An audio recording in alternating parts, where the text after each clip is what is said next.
Very good afternoon to all my students. So in this video, I'll be laying down the foundation for legal reasoning. So first of all, we'll be dealing with the basic definition of offense so that we'll be able to understand the technicalities involved in the definition of law. So first of all, let's understand the definition of offense as given in the section 40 of Indian Penal Code 1860.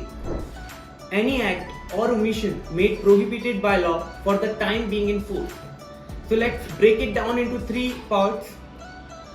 Any act or omission means that the definition of offense takes into consideration both the elements, act as well as omission. Omission, I hope you all are familiar with the term omission. For example, if A kills B, this is an act which is illegal.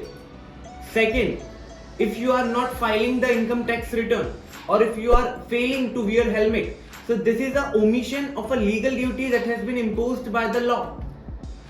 So act और omission, अगर आप helmet नहीं पहन करके बाहर निकल रहे हैं, then also you are liable for punishment in form of fine.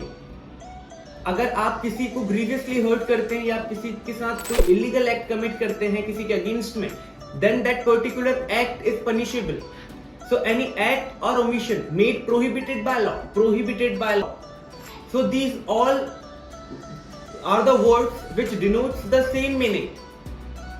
Prohibited by law, जिसको law entertain नहीं करता है, जिसको law permit नहीं करता है, for the time being in force. So cumulatively, if we add these three elements, we'll get to know the real essence, the real meaning of the term offense. So let's now understand the difference between civil law and criminal.